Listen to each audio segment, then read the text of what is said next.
Many people find themselves in the never-ending cycle of laziness, like a repeating pattern of our worst sluggish behavior that hurts more often than not. A lot of the time, these behaviors are harmless and sometimes beneficial to our mental health. Whenever you find yourself taking a lazy day, more often than not, it can really hurt your productivity, as well as being a sign that there's something else going on, and it's often your job to catch these patterns and stop them in their tracks. Hello everyone, and welcome to Highly Successful You. Today, we're going to talk about Overcome Laziness, how to stop being lazy.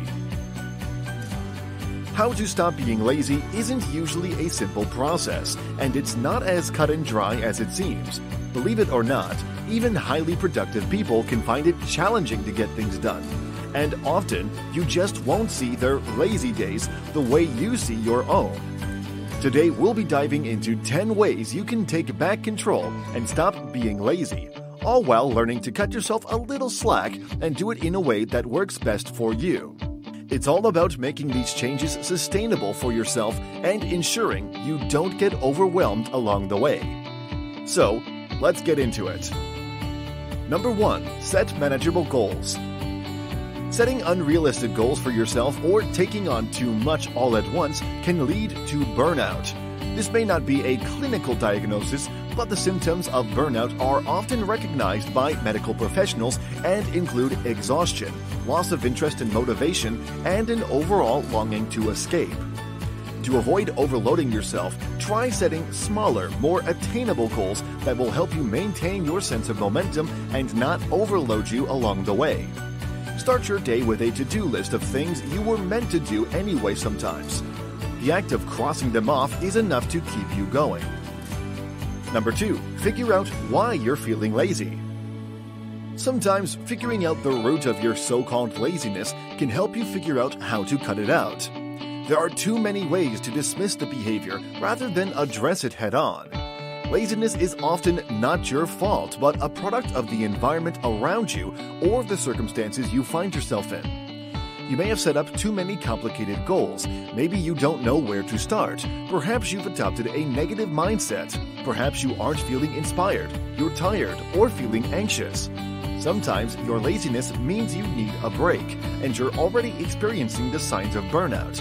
And even that is worth your time to understand. Maybe it's not an easy fix, but you're never going to know unless you identify it. Number 3. Create a plan of action. Planning how you'll do something is often a great way to make it easier to get there. Be realistic about your timeline and how much effort it will take to get there, and make an action plan for how you can do it. Having a plan will help provide direction and confidence when you hit hurdles along the way. A plan of action doesn't have to look any specific way either. If you work best with lists, that works. But sometimes it's just a vague outline that helps you get your thoughts in order. However, if you choose to do it in the way that best suits your needs. Number 4. Make tedious tasks more fun. We tend to avoid things that we find boring or tedious. Chores like cleaning the gutter or the bathroom may never be fun, but you can make them more enjoyable for yourself. Try listening to music or a podcast, or put on a fitness tracker to see how many calories you burn or steps you get while performing these tasks. Learn to reward yourself for your work, and maybe the boring parts won't feel like such a chore to get through when you know something is waiting on the other end. Number 5. Use positive self-talk. Negative self-talk can derail your efforts to get things done in nearly every aspect of your life. Telling yourself that you're lazy is a form of negative self-talk and can further make you internalize the feeling. Not only will you accept that you're lazy, but you'll also suddenly not feel like you can be anything else. Stop this by practicing positive self-talk.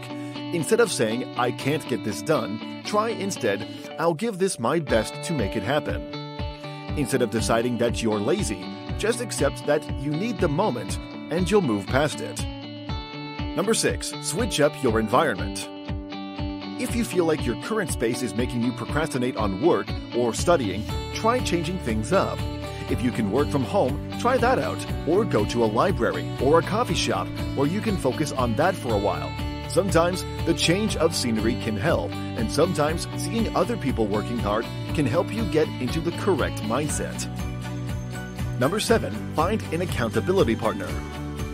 Whether or not it feels this way, we all struggle with laziness from time to time. You might feel alone in it, but everyone has their days.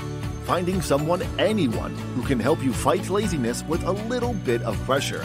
Ask them to hold you accountable at the end of the day for whatever work you're trying to do, even if it's not that important. Sometimes this tricks your brain into working overtime and will motivate you to do the work in the first place.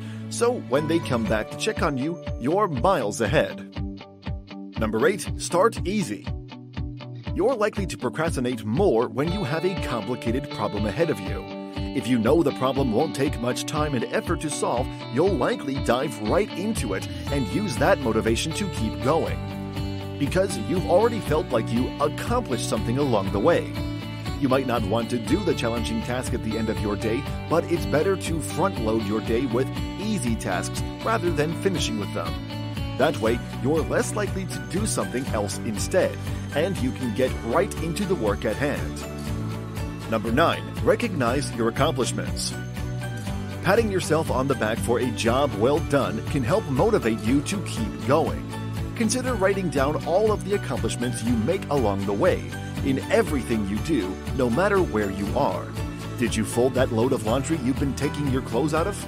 Did you take your car for a wash when you had a little free time? Number 10, don't expect perfection. Perfectionism takes a psychological toll on its victims. The rise in perfectionism has caused people to become overly critical of themselves and others, and increase depression and anxiety. It leads to avoidant coping, which can lead you to avoid dealing with the stressors causing these feelings in the first place. Expecting perfection out of other people can cause tension in your relationships, and expecting perfection from yourself can lead you to not feeling like doing the thing in the first place is worth your time. If you expect to be perfect at something on the first try, you may be fighting with your own psyche to get things done. This means nothing will get done in the first place in many cases because you won't let yourself fail. Allow yourself to make mistakes or to do a subpar job. Allow yourself to grow whenever you can. Don't expect perfection, and you might even learn how good you are at something in the first place. In the end, we all struggle with laziness. It might just be putting a challenging task off or handling an uncomfortable conversation you don't want to have, but procrastination can compound other issues. If you feel like you're on an uphill battle, try to fight against your own brain. Take it one day at a time. Handle the easy tasks up front and make a plan of action for yourself. Making slight adjustments to your day, routine, and environment can all play a part in helping you feel motivated and on top of your tasks. Laziness is not a curse you have to live with, but it's not as easy as waking up one day and stopping it all at once.